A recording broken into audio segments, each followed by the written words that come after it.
Bismillahirrahmanirrahim. Assalamualaikum warahmatullahi wabarakatuh. Alhamdulillah, wassalatu wassalamu ala rasulillah. Di pagi yang cerah ini,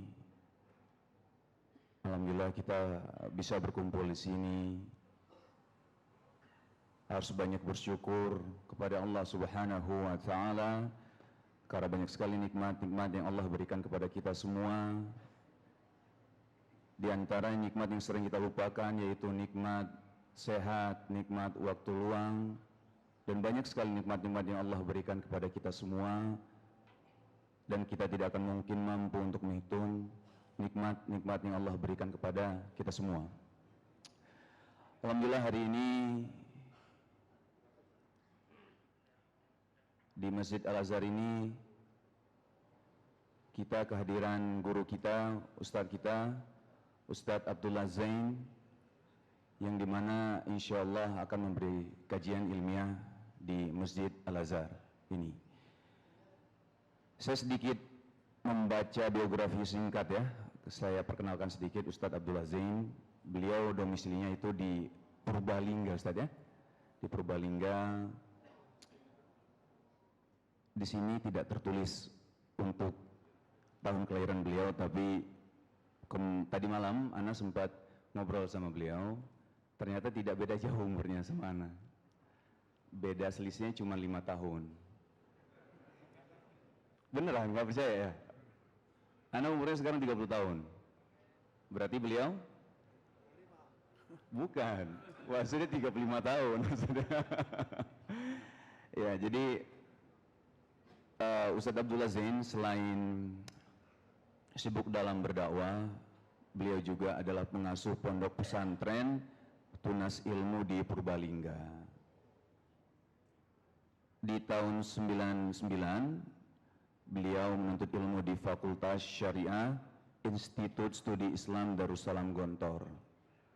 Dan di tahun 2000 beliau mengikuti, mungkin bisa dikatakan seperti kursus bahasa, Ustaz ya, kursus bahasa Arab Ma'had Lughah Islamic University of Medina di Madinah, dan S1-nya di Fakultas Hadis sama juga di Universitas Madinah di Fakultas Hadis dan Dirasat Islamiyah, dan cum laude, Masya Allah.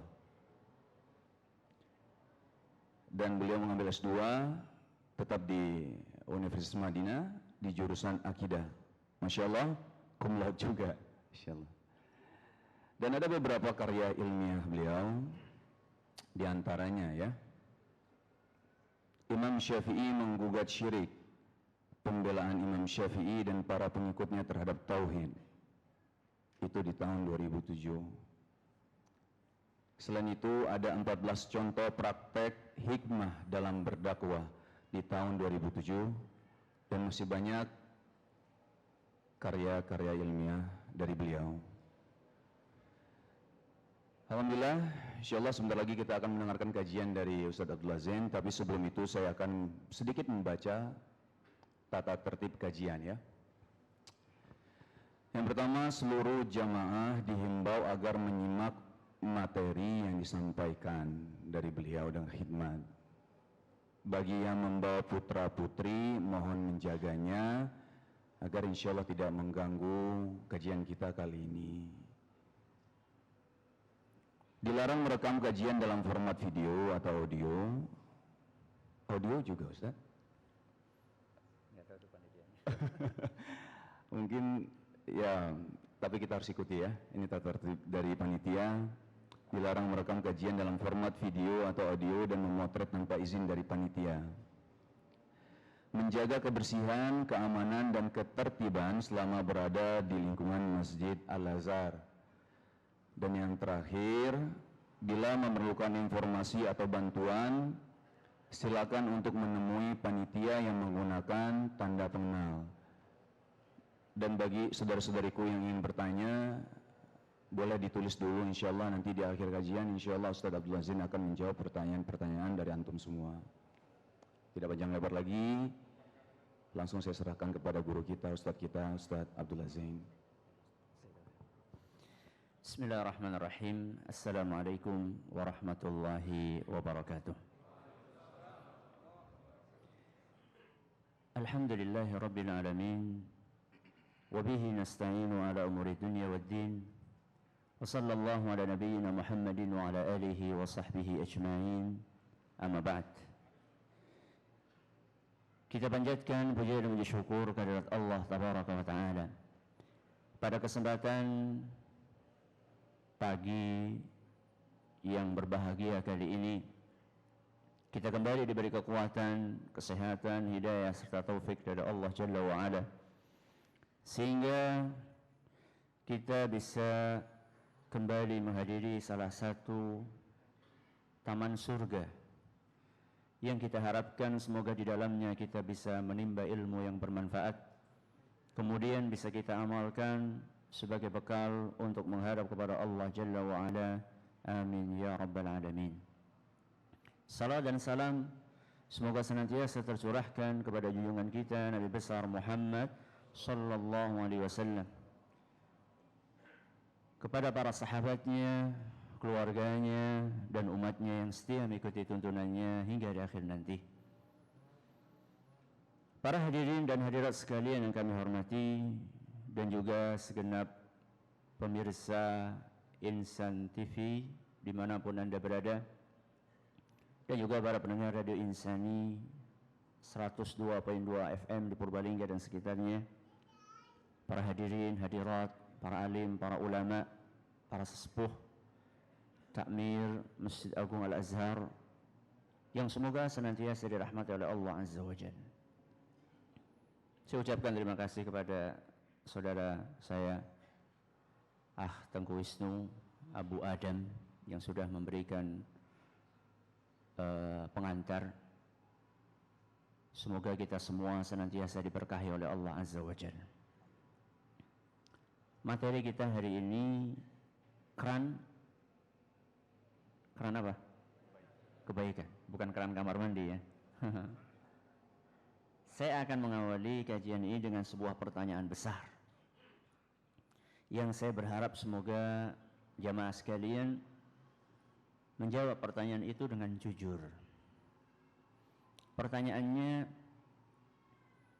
apakah saat ini kita sudah menjadi muslim yang ideal?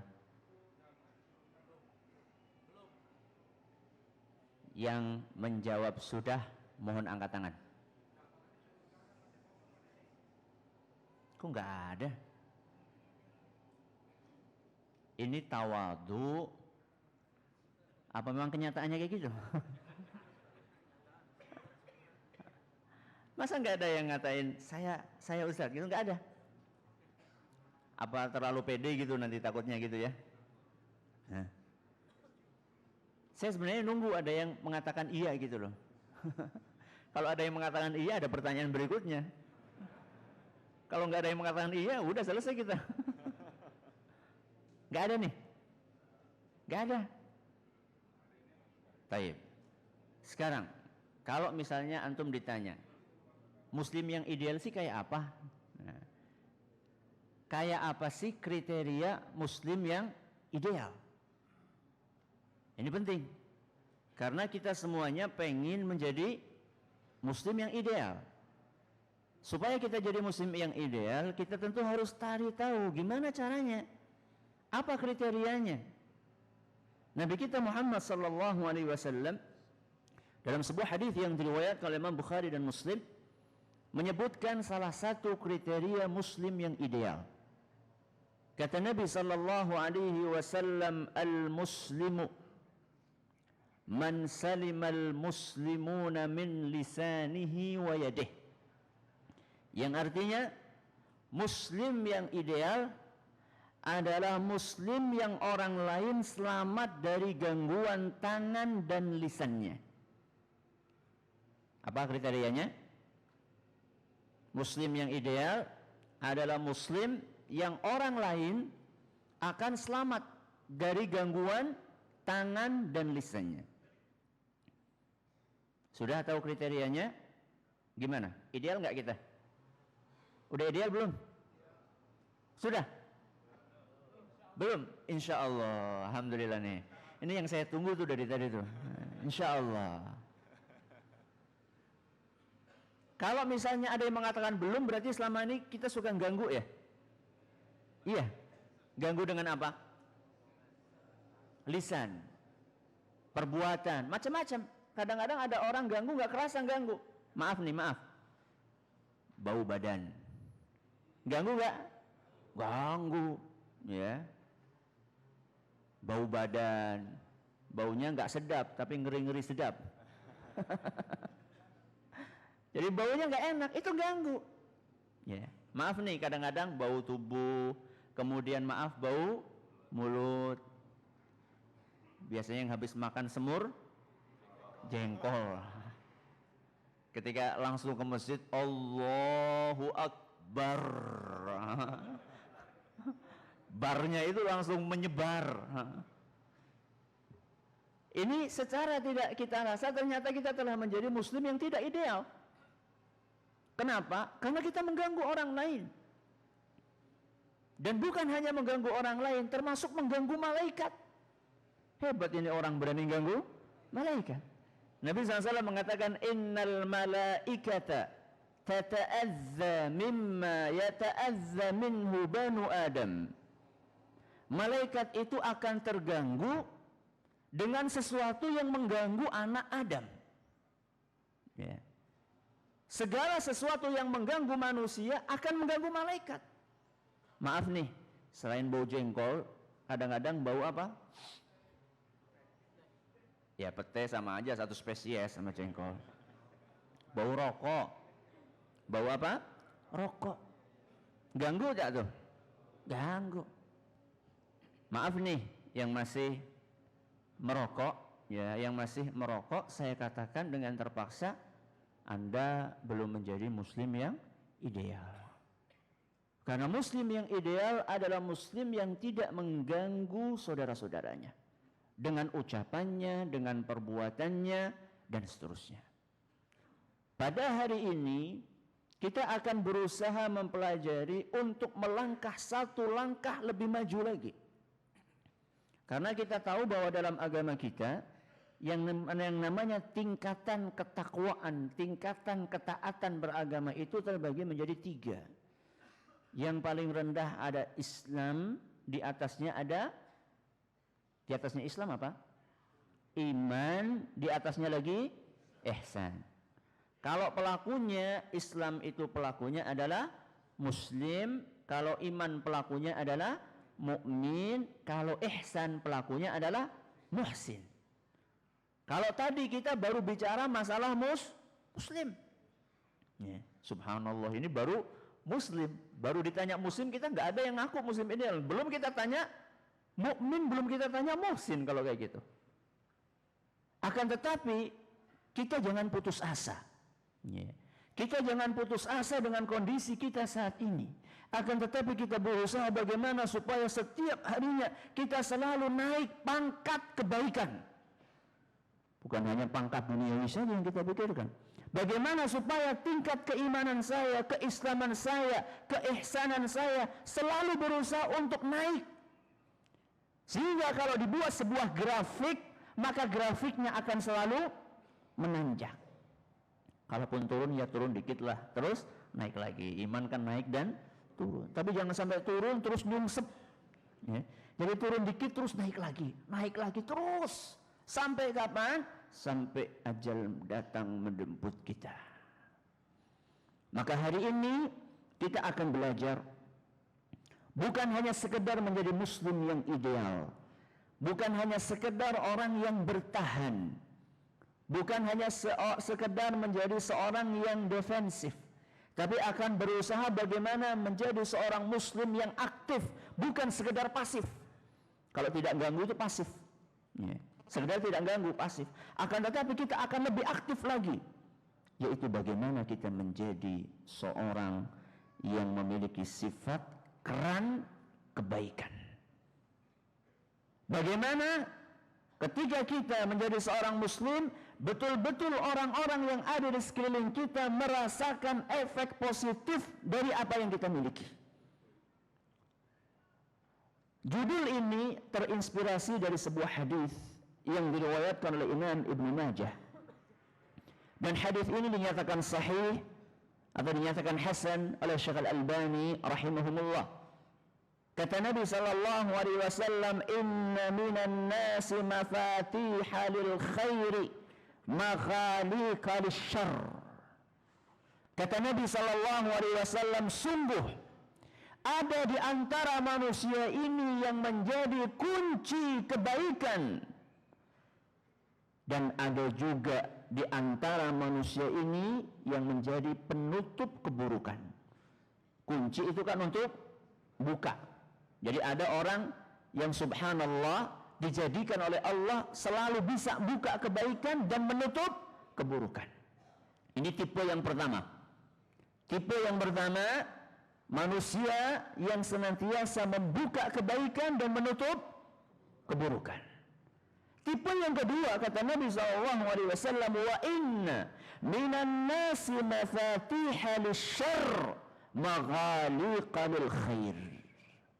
Sebaliknya, jenis yang kedua ini ada manusia yang senantiasa membuka keburukan dan menutup kebaikan. Na'udzubillahi min dzalik. Ada berapa tipe manusia? Dua. Tipe yang pertama adalah orang yang senantiasa membuka kebaikan, menutup keburukan. Tipe yang kedua sebaliknya, senantiasa membuka keburukan, menutup kebaikan. Lalu Nabi SAW menyebutkan ganjarannya untuk masing-masing dari dua golongan itu.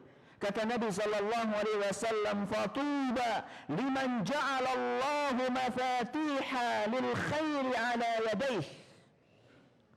Sangat beruntung, surga balasannya untuk orang-orang yang dijadikan oleh Allah senantiasa membuka pintu kebaikan. Mohon maaf untuk ikhwan, akhwat, harap agak maju ke depan, yang depannya masih kosong. Agak merapat. Banyak saudara-saudara kita yang baru datang. Kalau rapat kan anget, ya, insya Allah. Terima kasih atas kerjasamanya.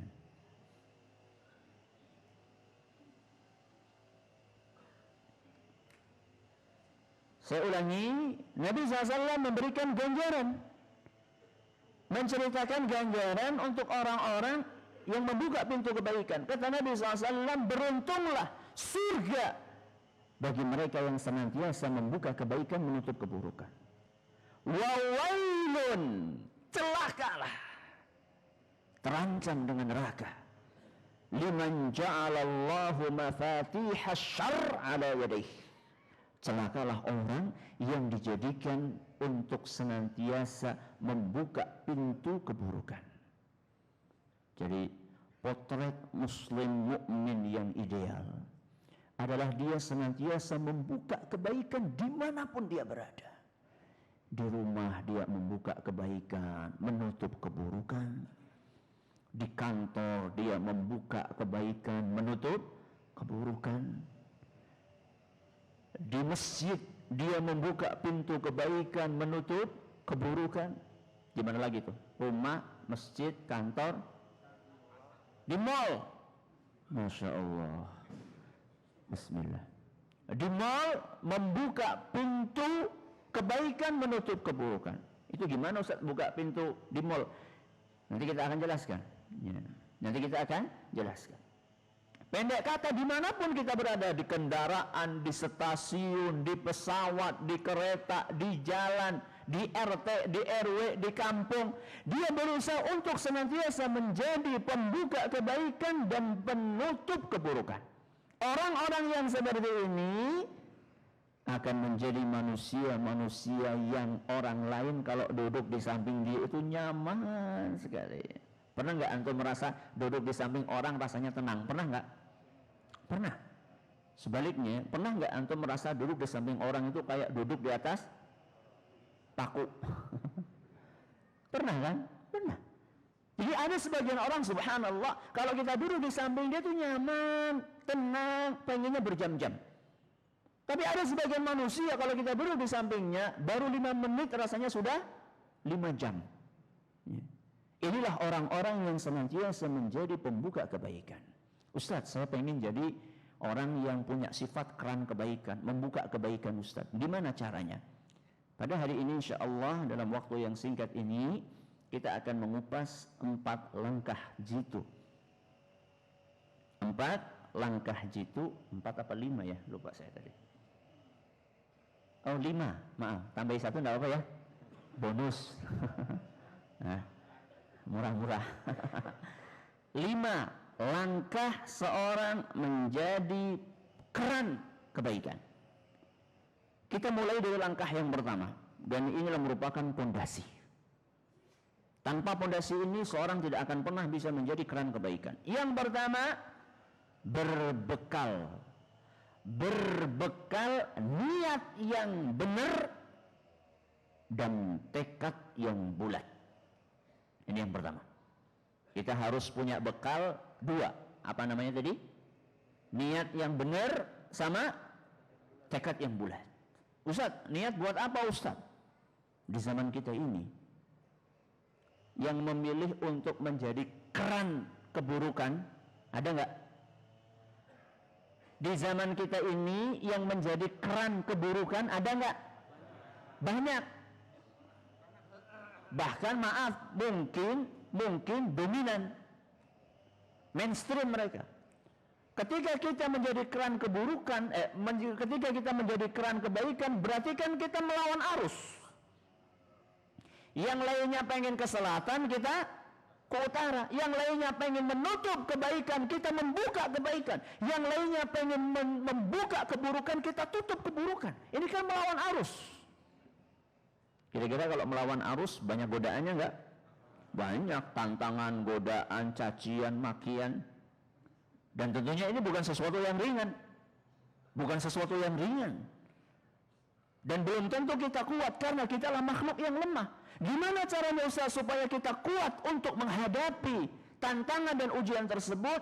Yang pertama kita harus punya bekal niat. Niat yang benar. Niat yang benar itu apa Ustaz? Mencari ridho Allah SWT. Ente kenapa jadi keran kebaikan? Pengen mencari ridho Allah. Ada sebagian orang nggak kayak gitu. Sebagian orang ente kenapa menjadi keran kebaikan? Ya supayalah bentar lagi kan mau ada pemilihan. Nah, bentar lagi kan ada pileg. Nah, pileg atau pileg. Bentar lagi kan ada pileg. Nah, atau sebagian orang menjadi keran kebaikan karena pengen dipuji. Bu Anu itu Masya Allah baik banget. Nah, kalau nggak ada yang muji, kok nggak ada yang muji ya? Berhenti. Ini adalah orang-orang yang niatnya nggak benar. Kalau orang-orang nggak punya niat yang benar kayak gini, pasti akan gugur. Dan pasti akan kalah menghadapi godaan syaitan. Karena syaitan sudah bersumpah di hadapan Allah Azza wa Jal. Setan bersumpah di hadapan Allah akan berusaha untuk menyesatkan Bani Adam dari arah manapun. Min baini aydihim wa min khalfihim wa an aymanihim wa an syama'ilihim. Saya akan sesatkan mereka dari depan, dari belakang, dari kanan, dari kiri. Subhanallah. Depan berarti arah mana itu? Mana? Sana mana? Utara apa? Timur. Timur, barat, utara ya? Selatan. Selatan, utara. Ya. Dari semua arah. Dari semua arah setan akan berusaha untuk menggoda kita. Akan tetapi Allah Subhanahu wa taala memberikan jaminan. Orang-orang yang setan tidak akan kuasa untuk menyesatkan Bani Adam, ada kriteria khusus. Kata Allah Azza wa Jalla, firman Allah dalam Al-Quran surat Al-Hijr ayat 42. Dalam surat Al-Hijr ayat 42 Allah Subhanahu wa taala memberikan gambaran hambanya yang akan kuat menghadapi tantangan godaan syaitan. Firman Allah Azza wa Jalla, inna ibadi laysa laka alaihim sultanun. Firman Allah Subhanahu wa taala, bismillah, sesungguhnya hambaku wahai syaitan, engkau tidak akan bisa punya kuasa untuk menyesatkan dia. Siapakah hambaku itu? Kata para ulama, adalah para orang-orang yang senantiasa takwa, menjalankan perintahnya, menjauhi larangannya, mengikhlaskan niatnya hanya untuk Allah Subhanahu wa taala. Itulah orang-orang yang akan survive untuk menghadapi godaan dan tantangan dari syaitan. Ini modal yang pertama nih, niat. Yang kedua apa tadi? Tekad. Bahasa Arabnya apa nih? Tekad yang bulat. Azam. Apa? Azam. Tekad yang bulat. Kenapa Ustaz butuh tekad yang bulat? Iya, karena ini kerjaan ini nggak remeh. Kalau nggak punya tekad yang bulat, menghadapi ujian sedikit, jadinya kayak kerupuk kudanen. Paham nggak antum? Soalnya dari kemarin saya ngisi pengajian nggak keluar bahasa Jawanya, diprotes. Ustaz, saya jauh-jauh pengen dengerin Ustaz ngomong bahasa Jawa. Ternyata kok Ustaz nggak ngomong bahasa Jawa. Emang saya kesini suruh ngapain? Kerupuk kudanen. Apa artinya kerupuk kudanen? Kerupuk yang kehujanan. Gimana kerupuk yang kehujanan? Melempem. Kalau orang nggak punya tekad yang bulat, nggak punya keinginan yang kuat, menghadapi sedikit ujian langsung mundur dia. Tapi kalau misalnya orang sudah punya azam, sudah punya tekad yang bulat, menghadapi ujian seberat apapun, dia akan menjadi seperti karang di tengah lautan. Diterjang ombak sebesar apapun, dia akan tetap menjadi karang. Ini langkah yang pertama. Apa tadi langkah yang pertama? Berbekal niat yang benar dan tekad yang bulat. Yang kedua, bermodal ilmu. Ini yang kedua, bermodal ilmu. Kenapa Ustadz? Iya dong, kita bisa tahu ini benar, ini salah kalau nggak pakai ilmu. Gimana caranya? Jangan-jangan yang baik dianggap buruk, yang buruk dianggap baik, karena nggak pakai ilmu. Hati-hati, ya. Makanya modal yang kedua, setelah kita punya azam, punya niat, kita harus punya ilmu. Kita kumpulkan ilmu sebanyak-banyaknya. Tentunya ilmu yang benar, yang dilandaskan di atas Al-Quran, di atas sunnah Nabi SAW, dengan pemahaman para sahabat Nabi SAW dan para ulama Islam. Jadi kita berusaha untuk membekali diri kita dengan ilmu sebanyak-banyaknya, supaya kayak tadi, tidak menjadi orang yang dikiranya dia menutup keburukan, malah menutup kebaikan karena salah sangka. Apa ada Ustadz? Oh ada, dalam Al-Quran Allah menceritakan tipe orang seperti itu. Silakan Bapak Ibu buka dalam Al-Quran surat Al-Kahfi ayat 103 sampai 104. Yang biasa baca surat Al-Kahfi, hafal nggak tuh? 103 sampai 104. Jangan diurutin dari nomor 1, ntar lama banget. Ada nggak? Saya yakin ada nih jamaah sekalian yang hafal surat Al-Kahfi, cuman mungkin nomor ayatnya nggak hafal ya. Saya awali bunyinya hal nunabbi'ukum. Ayo kelanjutannya. Bil akhsarina a'mala. Ini ayat yang 103. Hal nunabbi'ukum bil akhsarina a'mala. Apakah kalian ingin aku kasih tahu? Ingin kami kasih tahu orang-orang yang paling rugi amalannya. Subhanallah. Orang beramal kok malah rugi. Itu kan ajib itu. Beramal kok malah rugi. Biasanya kan beramal beruntung. Ini beramal rugi. Hati-hati ini, perhatikan baik-baik. Qul hal nunabbi'ukum bil akhsarina a'mala. Katakanlah, maukah engkau, kalian kami beritahu tentang orang-orang yang rugi amalannya. Siapakah mereka? Ayat 104 menjawab, alladzina dhalla sa'yuhum fil hayatid dunya wa hum yahsabuna annahum yuhsinuna sun'a. Mereka adalah orang-orang yang ketika di dunianya menyimpang. Dhalla sa'yuhum fil hayatid dunya. Ketika dunianya menyimpang, wa yahsabuna annahum yuhsinuna sun'a. Cuman mereka mengira benar. Itu kan lucu itu kan. Salah tapi ngerasanya benar. Itu repot itu ketemu sama orang kayak gitu. Mau diingatkan, dia nggak merasa salah. Ya. Dalam bahasa Arab, maaf ini, dalam bahasa Arab diistilahkan orang-orang yang seperti itu dengan jahilun murakkab. Apa? Jahilun murakkab. Maaf nih ya, jahil itu bahasa Indonesianya apa? Bodoh. Jadi orang bodoh agak mending. Kalau jahilun murakkab itu bodoh kuadrat. Bodoh maaf kuadrat. Gimana itu Ustaz bodoh kuadrat itu? Maaf nih ya. Bodoh kuadrat itu adalah dianya bodoh tapi tidak ngerasa kalau dia itu bodoh. Repot ketemu sama orang kayak gini. Diajarin sampai berapa kali pun merasanya benar. Hati-hati. Makanya langkah yang kedua supaya kita menjadi kunci kebaikan, kita harus bermodalkan ilmu yang benar. Ini yang keberapa? Yang kedua. Yang ketiga, mengamalkan kebaikan yang sudah kita ketahui.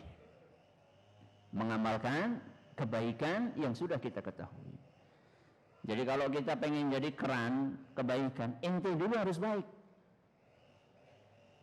Pengen orang lain soleh, ente dulu berusaha untuk soleh. Maaf ini, Bapak Ibu sekalian, pengen nggak punya anak yang soleh dan solehah? Pengen. Antum sudah soleh-solehah belum? Insya Allah.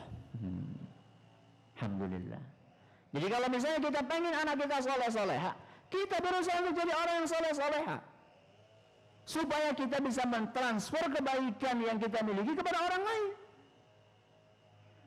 Kalau seandainya seorang hamba sudah mengamalkan kebaikan, kemudian dia dakwahkan, orang lain itu akan gampang untuk mengikuti apa yang kita ajak. Lihat bagaimana kesan orang-orang Madinah yang saat itu ada kaum Yahudi. Jadi Nabi kan hijrah, SAW hijrah dari mana? Ke Mekah, dari Mekah ke Madinah.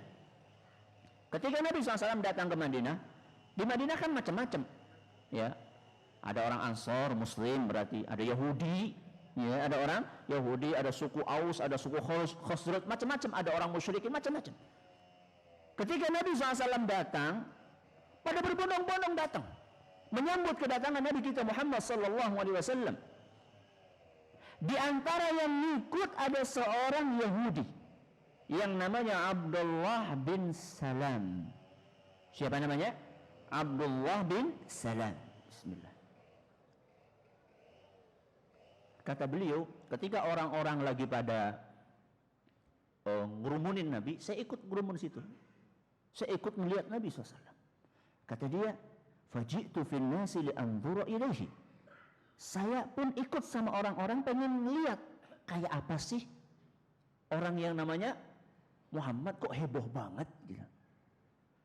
Subhanallah, apa yang dia rasakan begitu melihat wajah Nabi SAW. Kata beliau, falamma istabantu wajha Rasulullah sallallahu alaihi wasallam araftu anna wajhahu laysa biwajhi kadzdzab. Ketika saya melihat wajah Nabi SAW, begitu saya melihat wajahnya, langsung saya yakin bahwa ini adalah orang yang jujur. Ini bukanlah seorang pendusta. Karena sebelumnya ada isu-isu. Ada isu-isu yang dikembangkan oleh musyrikin Quraisy mengatakan bahwa Nabi SAW tukang sihir, dukun, maaf orang gila, kemudian pendusta. Itu kan isu itu tersebar itu.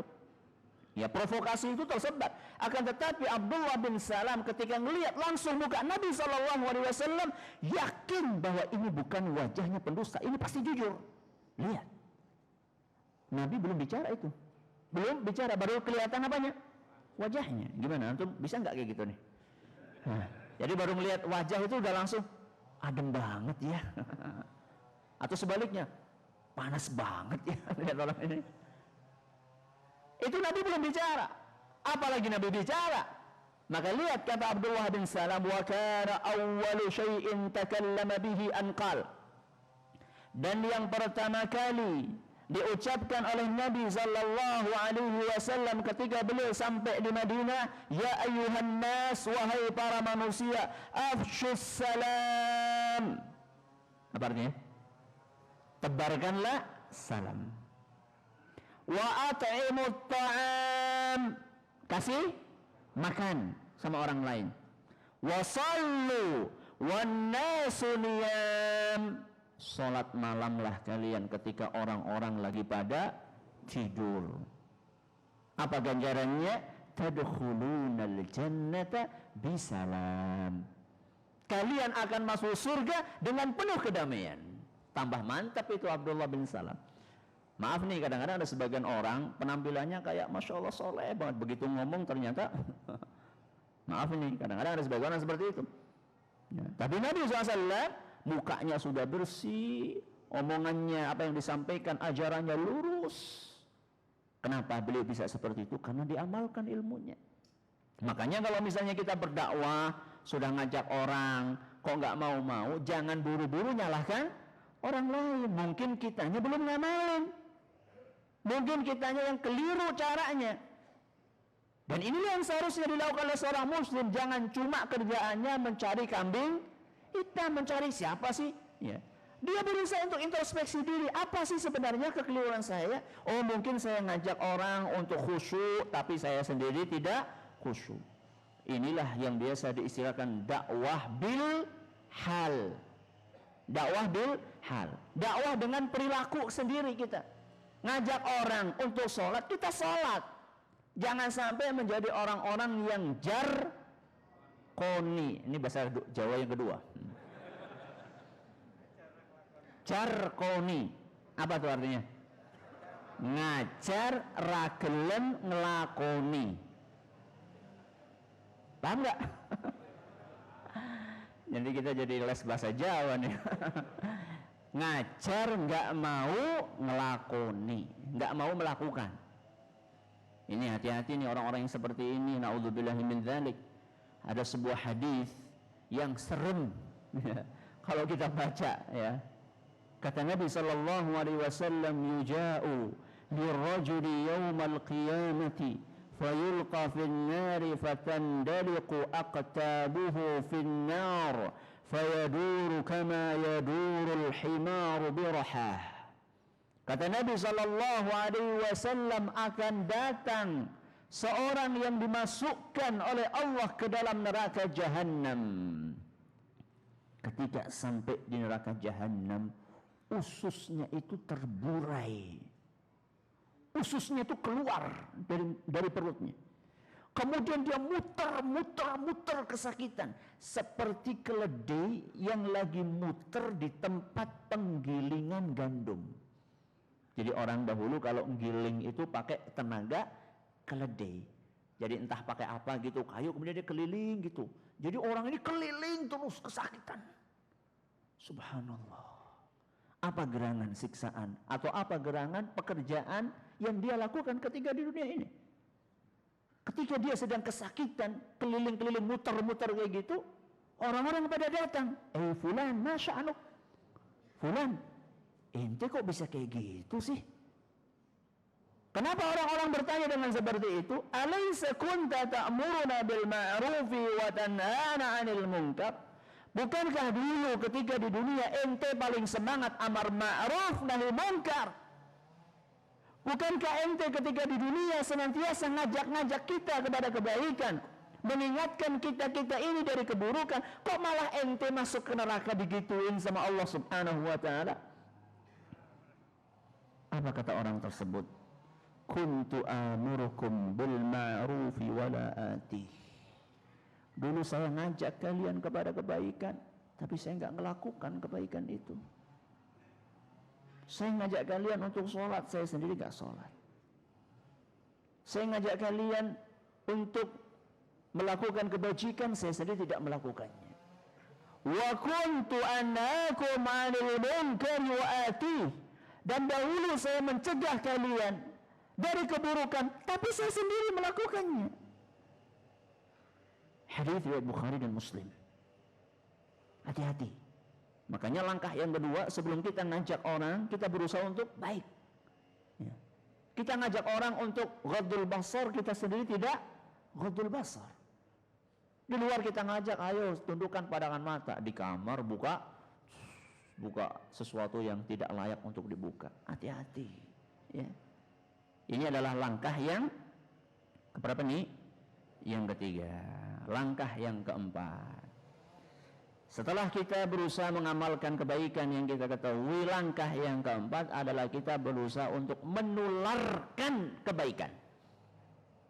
Ini sudah mulai kita masuk kepada inti ini, menularkan kebaikan. Jadi keran beneran. Jadi kalau orang sudah punya ilmu, jangan puas ketika kita sudah mengamalkannya, akan tetapi kita berusaha untuk tengok kanan, tengok kiri. Siapa di antara saudara-saudara kita yang belum untuk mendapatkan apa yang telah kita dapatkan, alias berusaha untuk mengajarkan kebaikan ini kepada orang lain. Dan seorang tidak akan dianggap beriman dengan keimanan yang sempurna kecuali seandainya dia melakukan hal ini. Rasul SAW menyebutkan dalam sebuah hadis yang sahih, la yu'minu ahadukum hatta yuhibba li akhihi ma yuhibbu li nafsihi.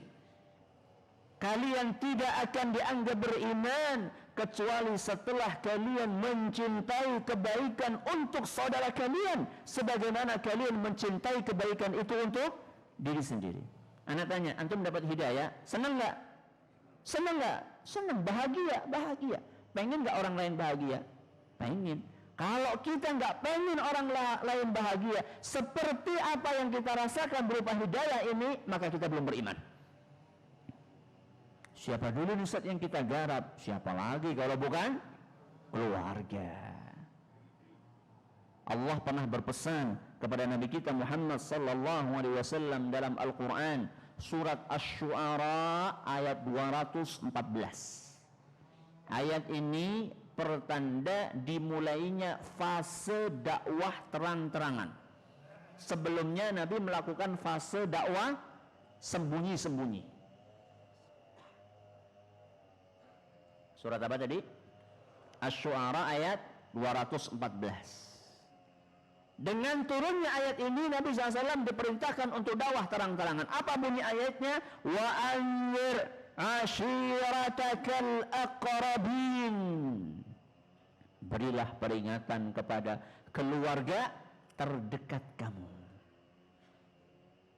Jadi bapak-bapak, ibu-ibu dapat ilmu, tebarkan kebaikan di rumah. Yang belum sholat diajarin supaya sholat. Yang belum pakai jilbab diajarin supaya pakai jilbab, bukan jilbab. Apa? Jilbab.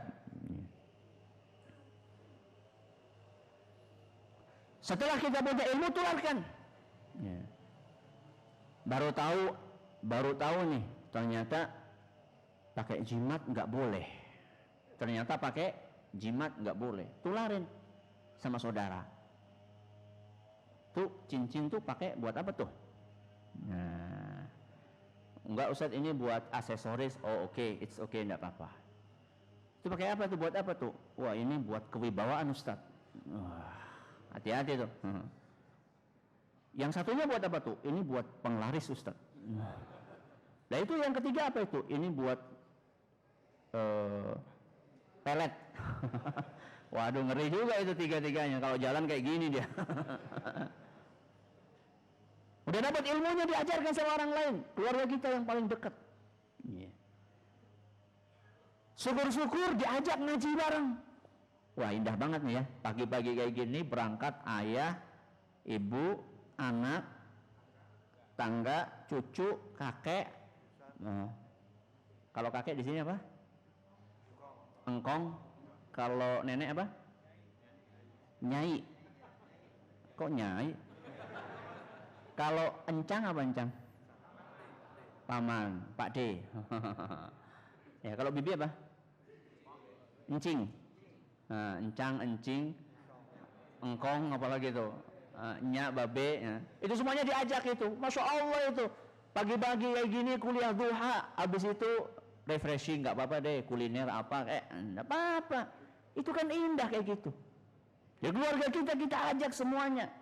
Jangan sampai kita sibuk kemana-mana, keluarga sendiri terbengkalai. Jangan sampai kita sibuk kemana-mana, keluar kota, keluar negeri, tapi keluarga kita berantakan. Jangan. Allah subhanahu wa ta'ala sudah berpesan dalam sebuah ayat yang sering sekali kita dengar. Al-Quran surat At-Tahrim ayat 6. Apa bunyinya? Ya ayyuhalladzina amanu qu anfusakum wa ahlikum nara. Wahai orang-orang yang beriman, jagalah diri kalian dan keluarga kalian dari api neraka. Keluarga beres, tetangga kanan kiri. Tetangga kanan kiri. Tetangga kanan kiri beres, yang lain-lainnya. Lingkungan berusaha. Ketika menebarkan dakwah itu berusaha kita, maaf, istilahnya tebar pesona. Gunakan 3S. Apa 3S? Di SPBU kan biasanya ada tuh.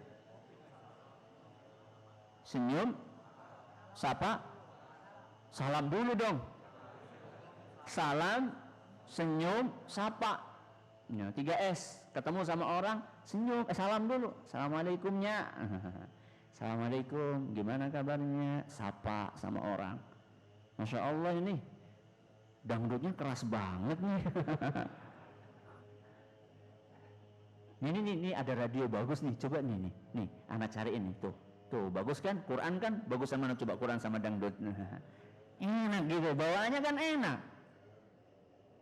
Gak langsung datang langsung babat aja, enggak, bawa pentungan. Ini matiin gak nih? Bogorok. Kita ini berusahalah jadi orang yang betul-betul rahmatan lil alamin. Jadi orang itu kalau melihat kita nyaman. Jangan sampai orang lihat kita itu takut, serem, sangar. Serem, sangar, 3S, apalagi itu. Sadis, astagfirullahaladzim. Aduh, jadi muslim 3S, serem, sangar, sadis, itu ngeri itu. Jangan sombong deh. Tambah ya 3S yang pertama tadi aja, senyum, sapa, salam, sapa, senyum, itu bagus itu. Rahmatan lil alamin. Ustaz, kalau tetangga saya Nasrani gimana Ustaz? Beda agama. Baikin aja. Siapa tahu bisa jadi pintu hidayah. Saya akan bawakan sebuah kisah nyata, subhanallah. Ada seorang ustadz tinggal di suatu komplek, tetangganya Nasrani. Dan dia ini Nasrani yang taat. Setiap Ahad pergi ke gereja. Sering itu ustadznya ketika dia mau berangkat ngisi pengajian, ketemu sama Nasrani tersebut, dia bawa Injil, ustadznya bawa Quran. Selamat pagi Pak, pagi Ustaz. Nah, saling menyapa. Itu sekitar tahun 1998. Saling menyapa. Ketika Nasrani itu sakit, dikunjungi. Ketika tetangganya yang Nasrani itu kena musibah, rumahnya kena puting beliung, Ustadz ini manggil jamaah pengajian, yuk kita bantu yuk. Ya, kita perbaiki bareng-bareng sampai selesai. Dan anaknya dari Nasrani ini juga aktivis gereja. Yang putra gitaris, yang putri vokalis. Lengkap itu dah. Bapaknya rajin ke gereja. Ya. Dan Nasrani ini setiap ada hari raya selalu mengucapkan selamat sama ustadznya. Selamat hari raya Idul Fitri, selamat hari raya Idul Adha. Tapi ketika ada peringatan Nasrani, ustadznya nggak ngasih selamat. Dia bilang, maaf Pak, ajaran saya melarang saya untuk mengucapkan selamat. Tapi saya tetap menghormati Bapak. Kita tetap bertetangga. Saya senang bertetangga dengan Bapak. Nggak tersinggung. Tetap harmonis. Ternyata diem-diem Bapak Nasrani itu ternyata dia mempelajari Islam. Diam-diam dia tertarik dia. Buka buku-buku tentang Islam. Dan dia juga belajar dari perilakunya Ustadz. Nah itu dia. Kalau ada orang belajar Islam dari perilaku kita, kira-kira gimana tuh? Kabur nggak tuh? Nah ini harus kita cek ini kita. Kalau sampai orang belajar Islam dari perilaku kita, apakah mereka tertarik apa malah kabur? Nah, ini kebetulan Ustadznya Masya Allah. Jadi orang tadi, Nasrani tadi, dia selain baca buku-buku, dia juga berusaha untuk mempelajari tentang Ustadznya. Pelan-pelan. Pernah suatu saat, kata Ustadz tadi, si bapak itu berkunjung ke rumah. Ketika mau pulang, hujan terus. Hujan terus. Akhirnya sama Ustadznya diantar pakai mobil. Ketika di mobil, itu kakek-kakek itu, bapaknya sudah kakek-kakek. Ketika di mobil itu dipegang tangannya sama Ustadz. Sambil Ustadz ini berdoa kepada Allah di dalam hati. Ya Allah, Ya Hadi, wahai yang pemberi hidayah. Ya Allah, berilah hidayah kepada fulan, hambamu ini. Ya Allah, dia terus berdoa, terus berdoa. Ketika turun dari mobil, Ustadz ini nangis berdoa sama Allah. Gak cuma itu, ya, gak cuma itu. Ketika lagi di masjid, Ustadznya berdoa, Ya Allah, berilah hidayah kepada Pak Fulan, keluarganya, terus berdoa. Sampai datang suatu hari bersambung.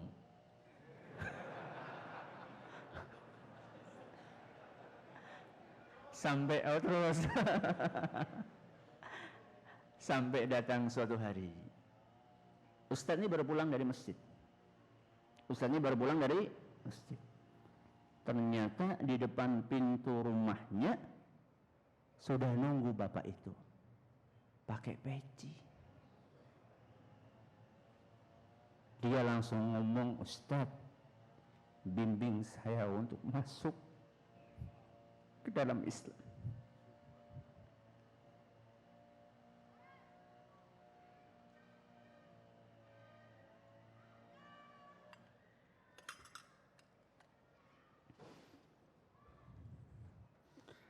Maka Ustadz itu senang banget, langsung dia dikerangkul, dibimbing.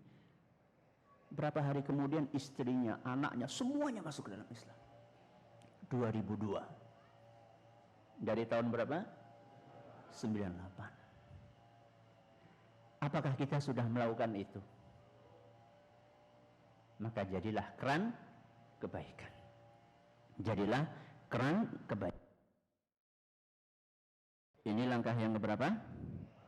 Langkah yang keempat. Yang terakhir, sebelum yang terakhir. Nah, jadi kita berusaha untuk menjadi keran kebaikan, menyebarkan kebaikan dimanapun kita berada, di sawah, di pasar, ya. Di pasar kita bisa jadi keran kebaikan. Kalau memang kita belum bisa berdakwah kayak Nabi SAW, Nabi kan SAW kalau masuk ke pasar, beliau berdakwah, Ayyuhan nas, qulu la ilaha illallah tuflihu. Wahai para manusia, ucapkan la ilaha illallah, niscaya kalian akan beruntung. Ada nggak tuh orang di pasar itu sambil bawa mic gitu, ayo berdakwah gitu? Kayaknya jarang itu. Jadi tontonan malah nanti. Kalau memang kita belum bisa kayak gitu, kita punya lapak di pasar itu, kita punya radio, setel itu radio. Radio dakwah bukan dangdut. Radio dakwah setel. Gak usah keras-keras, ya bisa didengar oleh kanan kiri gitu kan. Dakwah.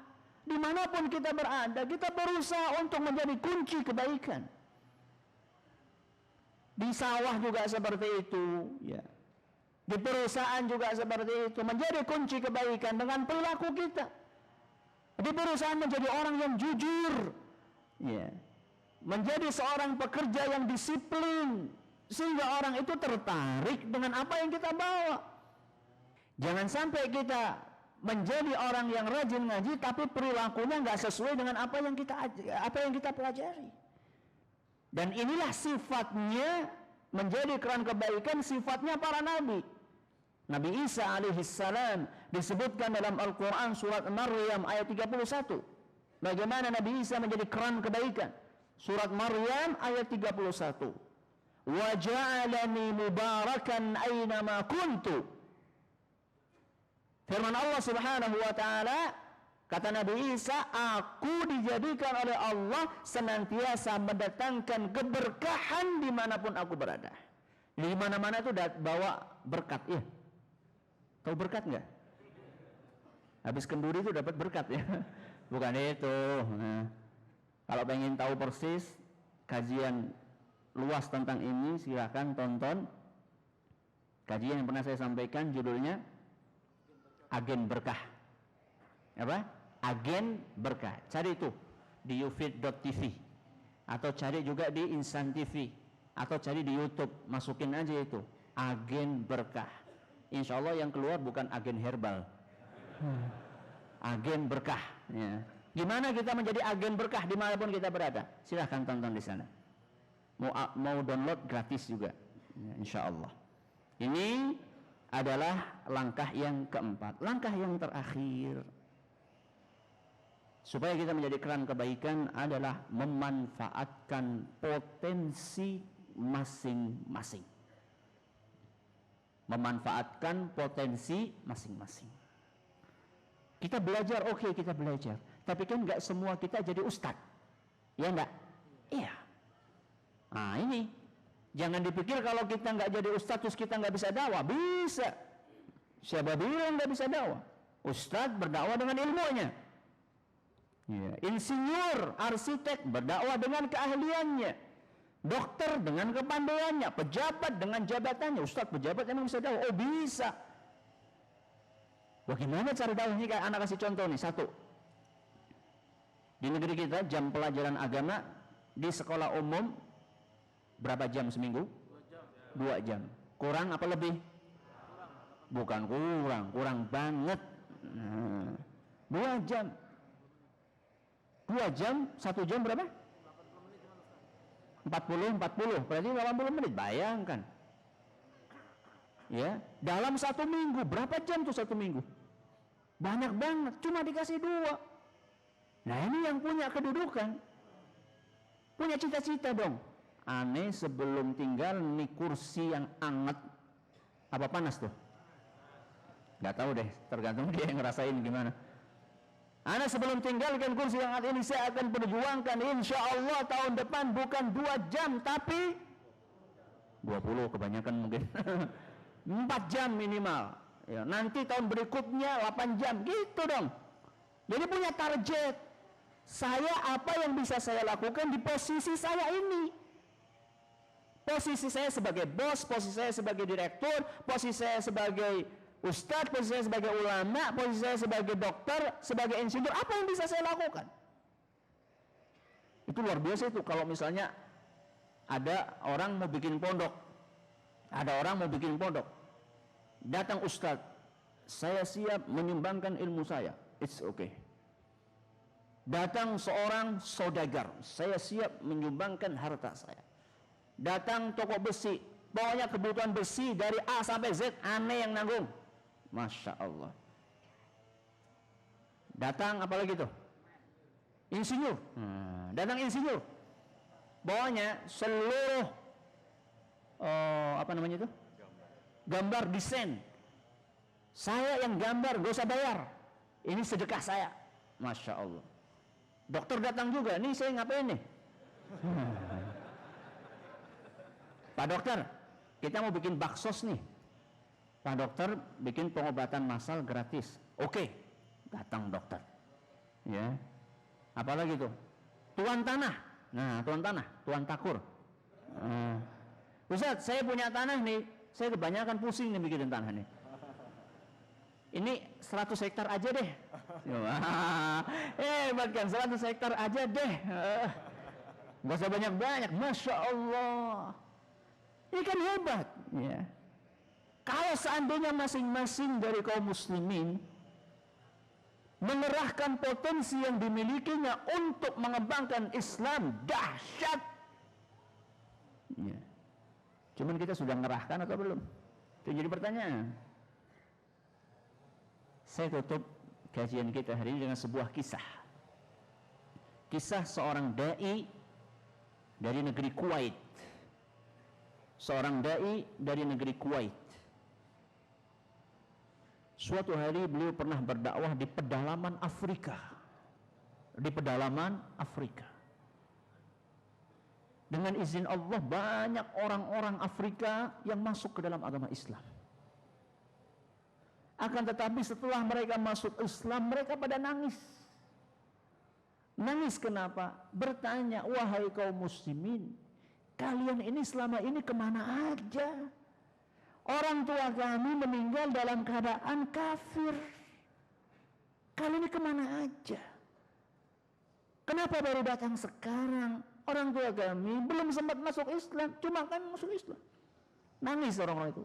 Nah, ketika mendapatkan ungkapan seperti itu, dai itu dia langsung merasa bersalah. Kemudian mulai detik itu dia mewakafkan tubuhnya, waktunya, hartanya, semua yang dia miliki di jalan Allah Azza wa Jalla. Padahal dia seorang dokter, melanjutkan S2-nya di Inggris, S3-nya di Kanada, spesialisasinya internis. Internis itu apa? Dalam. Dia tinggalkan seluruh pekerjaan itu, kemudian dia wakafkan hidupnya. Dan dia ini punya banyak penyakit komplikasi. Dia diabetes kena, ginjal kena, darah tinggi kena, dan penyakit-penyakit yang lainnya. Semuanya dia abaikan. Di Afrika ketemu sama binatang buas, cuma hidup di tenda, makannya cuma pisang. Dia berusaha untuk dedikasikan seluruh hidupnya selama 29 tahun. Dengan izin Allah dia mengislamkan 11 juta manusia. 11 juta. Dan dia bikin sebuah lembaga, yayasan sosial yang mengelola 860 sekolah, 3 universitas, 5.500 masjid, bikin sumur 11.000 dan punya kader 40.000 dai.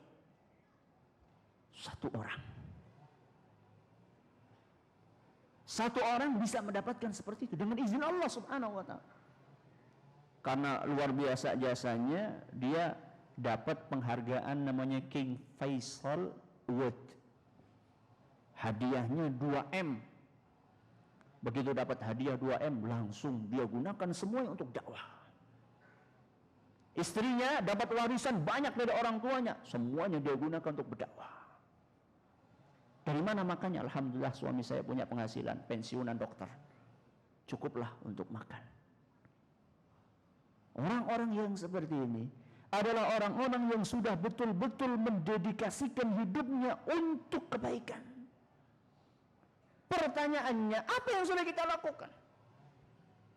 Allah Azza wa Jalla mengingatkan kita semua di dalam salah satu firman-Nya dalam surat As-Saff ayat 10 sampai 12. Dalam surat As-Saff ayat 10 sampai 12 Allah berfirman, "Ya ayyuhalladzina amanu, hal adullukum ala tijaratin tunjikum min 'adzabin alim." Wahai orang-orang yang beriman, apakah kalian mau aku tunjukkan kepada kalian sebuah perdagangan yang akan menyelamatkan kalian dari siksaan yang pedih? Allah akan mengajari kita dagang. Dagang sama siapa? Dagang sama Allah. Apa perdagangan tersebut? Tu'minuna billahi wa rasulihi. Berimanlah kalian kepada Allah dan Rasulnya. Wa tujahiduna fi sabilillahi bi amwalikum wa anfusikum, dan kalian berjuang di jalan Allah dengan tubuh dan harta kalian. Apa yang sudah kita berikan? Kita punya duit, kita keluarkan duit. Kita punya ilmu, kita keluarkan ilmu. Kita punya keahlian, kita keluarkan keahlian. Masing-masing dari kita harus memanfaatkan potensi yang kita miliki. Kemudian Allah mengatakan, "Dzalikum khairul lakum in kuntum ta'lamun." Itulah yang lebih baik buat kalian kalau kalian tahu. Sayangnya banyak orang yang enggak tahu. Dia kumpulin duit numpuk buat apa? Kalau bukan untuk sahur kita di akhirat. Kita di dunia 60 tahun, 70 tahun. Habis itu mau kemana? Ke akhirat. Di akhirat berapa tahun? Selamanya. Kadang-kadang untuk modal kita di dunia, kita ngumpulin bisa untuk 7 keturunan. untuk modal hidup di dunia yang cuma 60 tahun kita ngumpulin sampai cukup untuk 7 turunan. Untuk modal akhirat berapa turunnya? 1 orang aja nggak cukup. Sholat aja cuma seminggu sekali sholat Jumat. Kalau ada kotak lewat yang dikeluarin, usok nyari nih, mana nih duitnya nih? Begitu dikeluarin, keluar yang warna merah, gimana tuh? Masuk nggak nih? Masuk nggak? Masuk deh, masuk ke kantong maksudnya. Cari lagi mana nih? Keluar yang warnanya biru, aduh. Cari lagi yang apa tuh? Gambar pedang. Itu pun dicari yang lecek. Kalau masih ada yang apa namanya? Koin itu dicari tuh yang koin itu. Subhanallah. Berdagang sama Allah kita nih. Kita ini berdagang sama Allah. Kita pengen beli surga pakai receh. Ya kalau punyanya itu nggak apa-apa. Kalau punyanya itu nggak apa-apa. Jadi ada sebagian orang infak. Sekarang receh yang paling kecil berapa? 500. Ada ya? Masih ada. Bismillah. 100 sudah nggak ada kayaknya. Masih? Masya Allah. Kadang ada orang infak 100 perak lebih besar nilainya dibandingkan orang infak 100 juta. Kok bisa Ustaz? Anak pengen tuh yang 100 perak tuh Ustaz. Dia infak 100 perak karena duitnya cuma 200 perak. Berarti kan dia infak apa? Separuh. Yang punya duit 100 juta, duitnya 1 triliun. Itu nggak ada apa-apa, juga seupil itu. Nggak ada apa-apanya 100 juta. Kayak orang, maaf ya, hanya sekedar hanya sekedar menghela nafas ya 100 juta. Sek. Bisa jadi yang 100 perak tadi itu bisa lebih gede. Akan tetapi kalau ada orang punya duit 1 triliun, infaknya 100 perak, kayak gitu pengen dagang sama Allah beli surga. Na'udzubillahi min dzalik. Nabi SAW mengatakan, ala inna sil'atallahi ghaliyah. Ketahuilah bahwasanya barang dagangan Allah itu mahal. Wa ala inna sil'atallahi hiyal jannah. Ketahuilah bahwa barang dagangan Allah adalah surga. Kita harus beli surga. Gimana caranya? Tadi beriman, berjuang dengan harta, dengan fisik kita. Yaghfir lakum dzunubakum. Allah akan ampuni dosa kalian. Wa yudkhilkum jannatin tajri min tahtihal anhar. Allah akan masukkan kalian ke surga yang di bawahnya mengalir sungai-sungai. Wa masakin thayyibatan fi jannati adn. Dan Allah akan kasih kalian rumah di dalam surga Aden. Dzalikal fawzul azim. Itulah kesuksesan yang sangat besar. Berapa langkah? 5 langkah. Yang pertama, niat yang benar, tekad yang bulat. Yang kedua, ilmu. Yang ketiga, ngamalin. Yang keempat, nularkan. Yang kelima, potensi masing-masing kita kerahkan. Semoga bermanfaat. Kita dengarkan pertanyaan yang mungkin sudah masuk. Silakan Abu Adam. Jazakallahu khair Ustaz. Ini ada beberapa pertanyaan, langsung saya bacakan Ustaz ya. Silakan. Yang pertama, Assalamualaikum. Waalaikumsalam. Ustaz, apakah di zaman sahabat yang dilakukan setelah kelahiran? Jadi apa yang dilakukan para sahabat ketika kelahiran seorang anak, Ustaz? Apa saja sunnah-sunnahnya? Iya. Setelah kelahiran, yang pertama kali ya bersyukur kepada Allah Azza wa Jalla karena anak sudah lahir dengan sehat. Kemudian disunahkan menurut sebagian ulama untuk melakukan tahnik. Apa? Tahnik. Tahnik itu ngasih manis-manis. Di mana? Di lidahnya. Ya, kalau punya korma tapi jangan korma kayak gini. Oh, bisa apa? Keselek itu. Jadi korma udah dilembutin, kasih dikit gitu, manis-manisan. Ini tahnik namanya. Menurut sebagian ulama disunnahkan.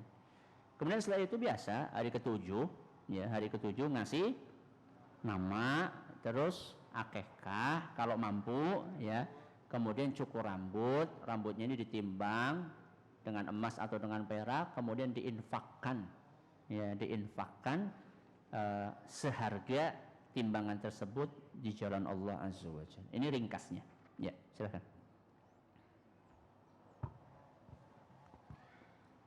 Assalamualaikum Ustaz. Waalaikumsalam. Kondisi saat ini banyak blog dan sebagian orang menghujat pemimpin. Bagaimana cara menjadi keran kebaikan untuk mereka, untuk pemimpin? Oh, pemimpin. Bagaimana menjadi keran kebaikan untuk pemimpin? Sekarang saya tanya antum. Kalau antum bukan pemimpin, kita kan rakyat nih. Kalau kita dijelek-jelekin di depan umum, mau nggak? Mau nggak? Nggak mau. Padahal kita rakyat biasa. Gimana kalau pemimpin? Ketika kita akan melakukan sesuatu, kita berusaha berpikir, ini manfaatnya apa? Jangan sampai kita ini melakukan sesuatu hanya sekedar untuk meluapkan emosi. Ya, tidak akan mendatangkan kebaikan kalau sekedar untuk meluapkan emosi. Yang ada adalah mendatangkan kebencian. Terus bagaimana Ustaz kalau misalnya pemimpin kita nggak baik? Nasihati. Gimana caranya? Yang baik caranya. Usahakan dinasihati setertutup mungkin. Setertutup mungkin. Kita kan nggak suka juga dinasihati di depan umum. Misalnya nih, ada khotib Jumat. Ya, ayo kita jamaah sekalian, kita berusaha untuk senantiasa menjaga sholat 5 waktu, apalagi sholat subuh. Jangan Pak, kayak Pak ini nih, nggak pernah subuhan nih. Gimana rasanya? Bisa terjadi perang Bratayuda. Ya. Jadi kalau kita aja yang orang biasa dinasihati di depan umum, nggak mau. Apalagi orang punya kedudukan. Maka kita berusaha nasihati serahasia mungkin. Bagaimana caranya? Lewat orang dekatnya kek, atau lewat apalah, segala fasilitas yang bisa kita lakukan, kita berusaha untuk nasihati dengan cara yang lembut, dengan cara yang baik. Ya.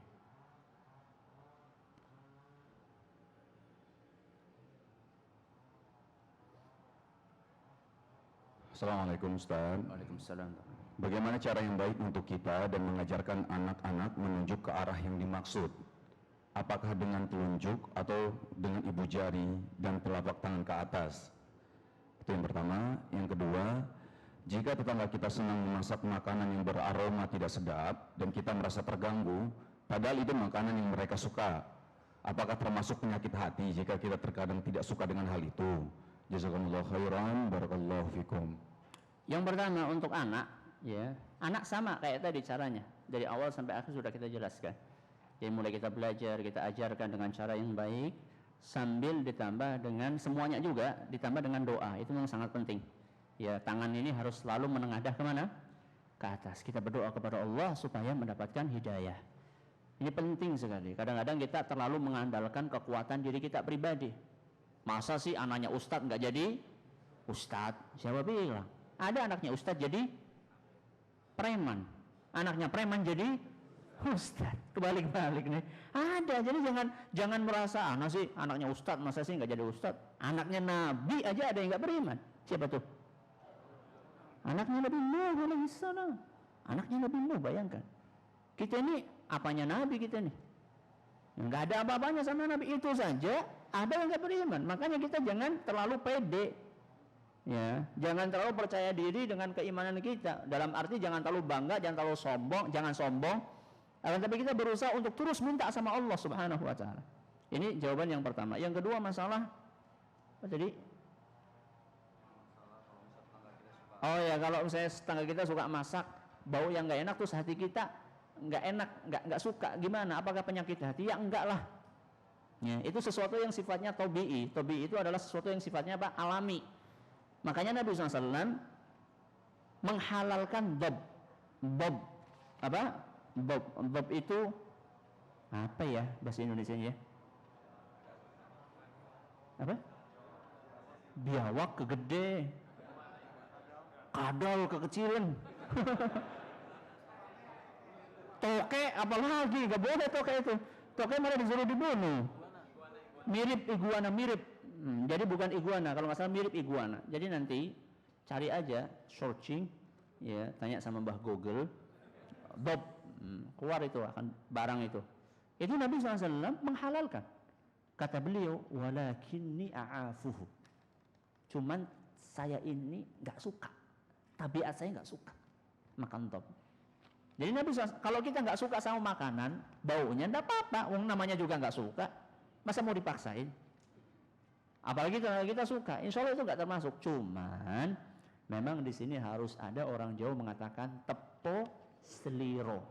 Apa bahasa Indonesianya? Tenggang rasa. Ya, ada tenggang rasa. Kalau kita udah tahu tetangga kita nggak suka jengkol, ya maka jangan setiap hari jengkol terus. Katanya supaya bau jengkolnya hilang, makan pete katanya. Masya Allah. Ya, harus ada tenggang rasa. Harus ada tenggang rasa. Ya. Baik, Ustaz. Untuk saudara-saudariku, untuk kuesionernya ya dikumpulkan bukan ke depan, tapi dikumpulkannya nanti setelah pintu keluar ya, kepada panitia untuk kuesionernya. Tapi kalau untuk pertanyaan bisa kasih ke panitia, misalnya susah, untuk para akhwat bisa kasih kepada panitia dan akan insya Allah akan dibawa ke depannya dibacakan insya Allah. Oke, selanjutnya Ustaz. Bismillah. Seberapa jauh bakti seorang mantu laki-laki kepada mertuanya di dalam Islam? Mohon nasihatnya. Mohon banget. Itu bukan tambahan dari antum kan? Oh iya.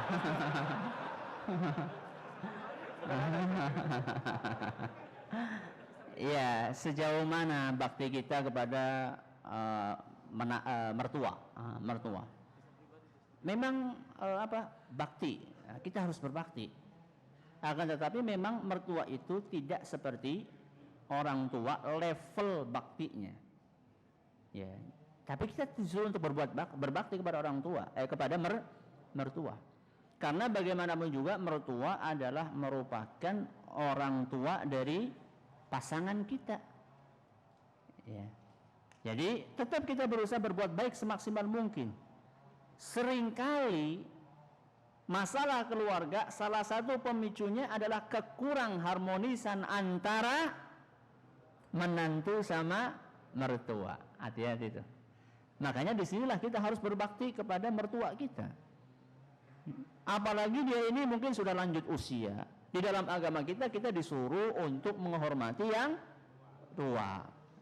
Itu yang pertama. Yang kedua, dia punya hubungan sama kita. Dia orang tuanya istri kita.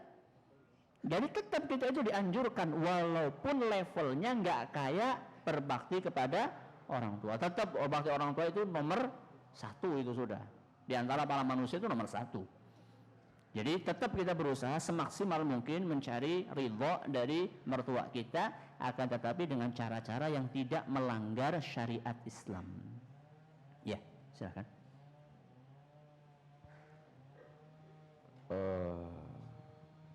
Bismillah, anak satu daerah Ustadz, anak satu daerah sama Ustadz maksudnya. Ya.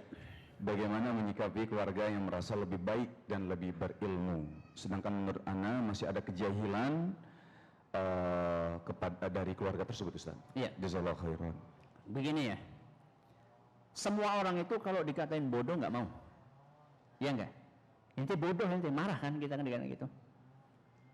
Makanya caranya jangan kayak gitu. Kalau kita tahu keluarga kita, tetangga kita itu kurang ilmu tapi merasa banyak ilmunya, jangan kita katakan bodoh sama dia. Akan tetapi kita berusaha untuk menyadarkan dia bahwa ilmu dia ini masih kurang. Caranya gimana, Ustaz? Mungkin kita dengan cara bertanya sama dia. Maaf nih, kayaknya Bapak ini Masya Allah ya ilmunya ya. Sini ada masalah nih, gimana ya penyelesaiannya? Ayatnya di mana ya? Surat berapa ya? Hadisnya riwayat siapa ya? Mohon Pak, saya dibantu. Ternyata keesokannya saya nggak tahu Itu kan udah mulai nih. Tensinya udah mulai turun tuh. Besoknya lagi nanya lagi. Ya, nanya lagi masalah yang lain.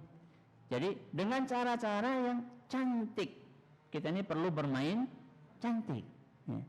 Jadi kalau misalnya kita langsung vonis ente bodoh, sulit itu. Atau misalnya kita kasih dia buku, Masya Allah ada buku bagus banget nih. Tolong dong dibaca, siapa tahu di situ ada yang nggak bener. Padahal sebenarnya kita pengen dia baca supaya dia bener gitu loh. Ya, pernah saya lakukan itu dengan beberapa tokoh-tokoh agama mungkin ya, yang saya pengen untuk menyampaikan masukan kepada beliau, tapi usia saya masih jauh di bawah beliau, beliau tokoh. Akhirnya saya kasih itu punya buku, mohon maaf Ustadz Kiai, tolong dong ini dikoreksi. Tolong dong ini dikoreksi. Akhirnya baca dia baca. Oh, bukunya bagus, kemarin saya banyak dapat faidah. Alhamdulillah. Berarti yang kita inginkan tercapai. Ya. Makanya kita berusaha bermain yang cantik. Ya. Baik, Ustaz. Assalamualaikum. Waalaikumsalam. Ustaz, saya talabul ilmi Ya. tingkat TK mungkin. Masya Allah. Hehehe. Ada. Karena baca Al-Quran saja tidak mahir tajwidnya. Tapi saya rajin menuntut ilmu, insya Allah. Rajin menuliskannya. Bolehkah saya berbagi ilmu saya untuk teman-teman dan keluarga saya, baik melalui Facebook dan alat komunikasi lainnya? Syukron. Ya. Anda yang sudah punya ilmu walaupun sedikit, bagikan ilmu itu kepada orang lain. Ballighu anni walau ayah. Sampaikan walaupun satu ayat. Tapi yang harus diperhatikan di sini, yang disampaikan sesuatu yang sudah ente tahu. Jangan sampai ente nyampaikan sesuatu yang belum ente tahu. Ini kadang-kadang kebalik ini. Orang ilmunya 5 yang disampaikan 10. Enggak benar. Jadi ada sebagian orang, kita kan suruh balighu anni walau ayah. Iya, ente ayatnya berapa? Ayat ente berapa yang mau disampaikan? Ya. Kalau ayat ente banyak, sampaikan banyak. Kalau ayat ente sedikit, sampaikan sedikit sesuai dengan kadarnya. Kenapa? Bahaya kalau misalnya kita nggak punya ilmu, kita nyampaikan. Nabi SAW telah menjelaskan, inna hadzal ilma la yuqbadu intiza'an inna Allah la yantazi'ul ilma min suduril ibad intiza'an min qulubi al-ibad. Sesungguhnya Allah tidak mencabut ilmu ini dengan cara mengambil dari hatinya para ulama. Walakin biqabdil ulama, akan tetapi ilmu ini dicabut dari muka bumi dengan wafatnya para ulama. Kalau ulama sudah wafat, ittakhadhan nasu ru'usan juhalan. Kalau ulama sudah pada wafat, orang-orang menjadikan, orang-orang yang tidak berilmu dijadikan sebagai panutan. Fadhallu wa adhallu, fasu'ilu fa'aftau bighairi ilmin fadhallu wa adhallu. Yang dijadikan panutan yang enggak berilmu itu ditanya, berfatwa enggak pakai ilmu, akhirnya mereka sesat dan menyesatkan. Maka hati-hati. Ya, hati-hati. Ya. Ustadz nanya, kalau kita menyuruh kepada orang lain untuk berbuat baik tapi kita tidak melakukan, maka kita akan masuk neraka dengan usus terburai. Jadi percuma dong kalau kita ngajak orang berbuat baik tapi kita tidak. Berarti lebih baik tidak mengajak orang lain kalau kitanya belum menjalankan. Ya. Kalau Anda tidak ngajak orang lain dan Anda tidak menjalankan, Anda salah 2 kali. Sudah enggak ngajak, enggak ngamalin. Kalau Anda mengajak orang, kemudian Anda enggak ngamalin, Anda salahnya cuma 1, enggak ngamalin. Milih yang mana? Milih yang enggak ada salahnya. Ngajak orang lain dan diamalkan. Itu seharusnya. Jadi kita ini jangan mundur. Kalau itu kan namanya mundur. Anak biasanya ngajak orang, tapi anak nggak mengamalkan. Ya udahlah, besok anak nggak usah ngajak aja. Itu namanya mundur. Seharusnya kita maju. Gimana Ustadz majunya? Anak selama ini ngajak orang kayak gini, tapi saya belum amalan. Besok anak akan amalkan. Gitu dong. Ya. Kemudian masalah tadi usus terburai, itu para ulama menjelaskan. Jadi amalan yang apa hukumnya?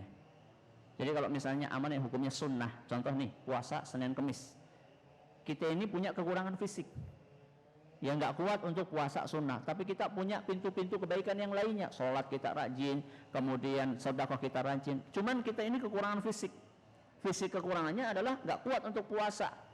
Kita ngajak orang nih, ayo pada puasa, tapi kitanya sendiri nggak kuat puasa, nggak apa-apa, karena itu ada halangan. Contoh ngajak orang sedekah, tapi nggak punya duit, tidak apa-apa. Jadi jangan sampai kita katakan, anak nggak punya duit, nggak mau ngajak orang sedekah, nanti usus anak terburai. Kita kan nggak bisanya karena nggak mampu, nggak apa-apa. Lagi pula sedekah hukumnya sunnah. Ya. Jadi dibedakan antara amalan yang hukumnya sunnah sama amalan yang hukumnya wajib. Ya. bagaimana kita bisa menjadi muslim ideal apabila lingkungan kita masih belum dengan cara-cara islami? Justru disitulah kita harus menjadi lilin. Jadi selama ini orang ini kebanyakan menjelek-jelekan kegelapan. Setiap hari menjelek-jelekan kegelapan. Ini dunia ini gelap banget sih. Ente apa yang sudah ente lakukan? Ustaz, saya cuma punya lilin satu. Apa dibandingkan dengan kegelapan dunia ini? Mending ente nyalain. Nanti temannya nyalain lagi. Yang lainnya nyalain lagi. Jadi kita di lingkungan itu jangan menunggu orang lain berbuat, jangan menunggu orang lain berubah, tapi rubahlah diri kita terlebih dahulu. Kita menjadi orang yang baik, orang lain akan tersetrum menjadi orang yang baik. Setelah itu yang lainnya nyetrum lagi sama yang lainnya. Akhirnya lilin-lilin itu semakin banyak, cahaya-cahaya itu akan semakin banyak, sehingga yang awalnya gelap akan menjadi terang benderang. Itu yang seharusnya dilakukan oleh seorang muslim.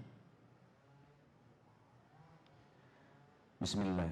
Ustadz, bagaimana cara atau tips ana agar terbebas dari beban riba seperti asuransi dan yang lainnya, sementara suami ana belum mau melepaskan atau meninggalkannya? Mohon saran Ustadz. Jazakumullah khairan. Berusaha untuk tetap dinasihati suami semaksimal mungkin dengan cara yang baik, yang tidak menyinggung perasaan beliau, sambil Anda berusaha untuk memikirkan bagaimana caranya mendapatkan usaha yang baru yang kira-kira lebih berkah. Itu yang bisa kita lakukan sama doa kepada Allah Azza wa Jalla dan meyakini sabda Nabi SAW, man taraka syai'an lillahi awadahu Allahu khairan minhu. Barang siapa yang meninggalkan sesuatu karena Allah, saya tinggalkan ini karena takut sama Allah, Allah akan ganti yang lebih baik. Jadi bukan akan diganti yang sama, lebih baik akan diganti sama Allah. Yakin, ini janji ini, masa Allah enggak menepati janjinya? Janji sama Allah, yakin dengan izin Allah Azza wa Jalla Anda akan dimudahkan. Assalamualaikum. Waalaikumsalam. Ustaz, dosa apa yang digugurkan waktu kita berwudu? Dosa apa yang digugurkan ketika kita berwudu? Para ulama kita menjelaskan seluruh dosa kecuali dosa besar. Seluruh dosa kecuali dosa besar. Para ulama kita mengatakan kalau dosa besar itu dihapusnya dengan taubat kepada Allah Azza wa Jalla. Ustaz, apakah seseorang akan diminta pertanggungjawaban nanti apabila dia tidak mengamalkan ilmu yang dia pelajari di bangku kuliahnya? Dia adalah lulusan sekolah notaris. Syukron. Ya enggak lah, maksudnya itu ilmu agama. Maksudnya ilmu agama. Misal, antum belajar matematika. Ternyata antum ini kerjaannya enggak butuh matematika. Apa ya misalnya enggak butuh matematika? Sales kan butuh ngitung-ngitung. Sopir nggak butuh ngitung tuh. dikit. Nah terus ilmu matematikanya sinus, kosinus, apa itu? Lupa itu. Tangan apa? Itu nggak dipakai, nggak apa-apa. Itu kan bukan ilmu agama. Ya, ilmu agama ya itu harus dipraktekkan. Ilmu dunia kalau nggak kita butuhkan, nggak dipraktekkan nggak apa-apa. Ya. Assalamualaikum warahmatullahi wabarakatuh. Waalaikumsalam.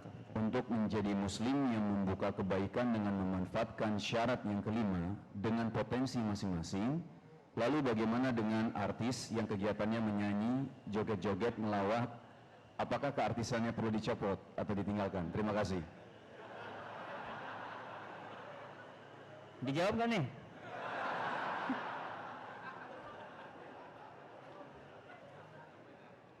Popularitas seseorang kalau dimanfaatkan untuk kebaikan akan menjadi kebaikan.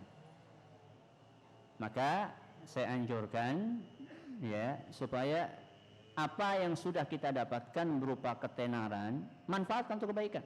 Gimana caranya Ustaz? Ngajak orang kepada kebaikan. Sambil berusaha untuk merubah sedikit-sedikit kekeliruan-kekeliruan yang kita alami. Dan di sini kita perlu berusaha untuk memahami bahwa orang mendapatkan hidayah itu membutuhkan proses. Coba nanti deh, kalau sudah keluar videonya, kemarin malam saya kan menyampaikan pengajian di daerah Keranggan. saya kasih judul pengajian, dulu kita juga gitu. Itu judul pengajiannya. Apa judulnya? Dulu kita juga gitu. Cari deh nanti kalau sudah keluar di youfit.tv, nanti kita dengerin bahwa kita ini pernah mengalami masa-masa gelap. Sekarang alhamdulillah sudah agak terang. Yang lainnya masih pada gelap. Ketika kita berubah dari gelap menjadi terang itu kan pakai proses, iya enggak? Iya. Kenapa orang lain enggak boleh pakai proses? Maka dari sinilah kita berusaha untuk menghargai sebuah proses. Kita dahulu pakai proses, orang lain pakai proses. Bukan berarti didiemin, enggak. Kita berusaha untuk menyampaikan, merubah diri sedikit demi sedikit, sehingga betul-betul kita bergandengan tangan masuk ke surga bareng-bareng insyaallah. Assalamualaikum Ustaz, saya Hasan. Bagaimana cara menasihati keluarga yang tidak begitu tertarik dengan kajian? Dia malah sibuk dengan dunia, sedangkan kita di tempat yang jauh. Terima kasih. Ya, pertama antum harus membuat dia merasa butuh. Kalau dia nggak merasa butuh, dia nggak akan pernah mau. Gimana Ustaz caranya dia merasa butuh? Antum harus berusaha menyadarkan bahwa kita semua mencari sesuatu yang namanya kebahagiaan. Semua dari kita itu mencari kebahagiaan. Muslim, non-muslim, kafir, Islam, mukmin, besar, kecil, tua, muda, laki, perempuan, ahli maksiat, ahli ibadah, semuanya mencari satu itu namanya kebahagiaan. Ajak dia untuk berpikir, apakah kebahagiaan itu sudah dia dapatkan? Atau dia baru dapat kesenangan? Beda antara kesenangan sama kebahagiaan. Kalau orang mau senang gampang, pakai obat-obatan. Ada itu obat-obatan yang bisa bikin saraf-saraf itu jadi, saraf senang itu jadi bereaksi. Senang dia. Habis itu gimana? Stres. Itu bukan kebahagiaan. Itu kesenangan. Kita tanya, kebahagiaan. Apakah kebahagiaan itu ketenangan batin, ketentraman, hati yang sejuk, ya, keluarga yang sakinah, tentram, mawaddah, rahmah, ya. Ditanyakan itu dulu, gimana sudah merasa tenang? Kalau dia mengatakan sudah bahagia, sudah. Gimana sih ngukur kebahagiaan? Jadi kita ajak dia untuk berpikir, ya. Kita tuntun dia, ya. Setelah dia berusaha, oh kayaknya anak belum bahagia nih. Ini punya nih kunci bahagia. Allah yang ngasih. Dan kalau Allah sudah ngasih ini gak mungkin Allah ini bohong. Ya dijelaskan, ala bidzikrillahi tatmainnul qulub. Dengan zikir kepada Allah, zikir maknanya luas. Dengan ngaji, dengan belajar ilmu, dengan berzikir subhanallah, alhamdulillah, hati akan tenang. Wa man a'rada an dzikri fa inna lahu ma'isyatan dhanka wa nahsyuruhu yaumal qiyamati a'ma. Barang siapa yang tidak mau mengingatku, maka kata Allah subhanahu wa ta'ala, firman Allah, fa inna lahu ma'isyatan dhanka, akan mendapatkan hidup yang apa?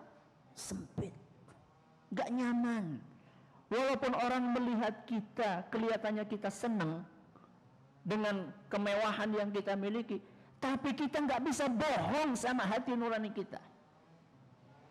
Orang lain boleh menganggap kita bahagia, jangan kita bersandiwara.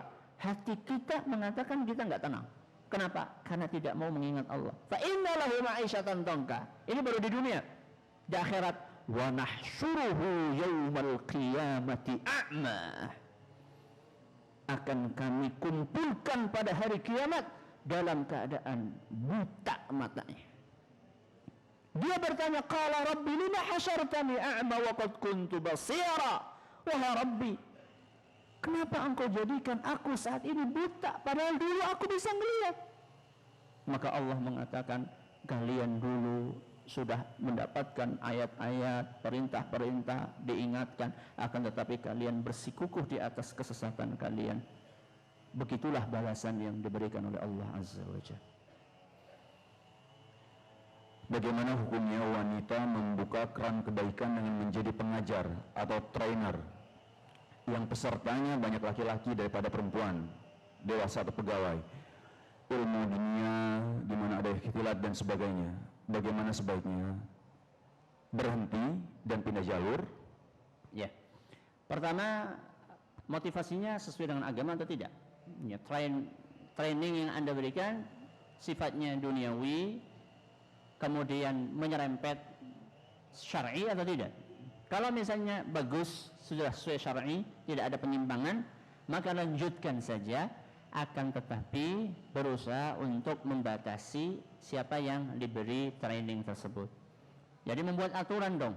Ya, membuat aturan. Kita ini punya aturan kayak gini-gini. Kode etik saya kalau ngisi gini. Harus ada bargaining.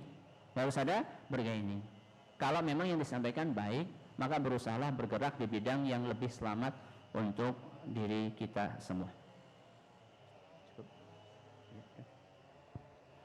Jazakallahu khair Ustaz. Karena waktunya sudah tidak memungkinkan lagi untuk pertanyaan-pertanyaan lainnya, jadi mungkin kita tutup kajian kali ini Ustaz ya. Ya, saya kira cukup sampai di sini. Terima kasih atas perhatiannya. Mohon maaf segala kurangnya, dan saya mohon maaf sekali. Setelah ini saya mau langsung karena ngejar pesawat. Karena ngejar jadwal pesawat, maka bukan saya nggak mau salaman, akan tetapi takutnya ntar salaman lama terus pesawat telat. Ya, saya mohon maaf sekali. Saya bukan dalam rangka untuk tidak mengungkapkan rasa cinta. Saya cinta insya Allah kepada antum semuanya karena Allah Azza wa Jalla, dan semoga kita dipertemukan di surga Allah Azza wa Jalla. Terima kasih perhatiannya. Mohon maaf segala kekurangannya. Saya serahkan kembali kepada Abu Adam.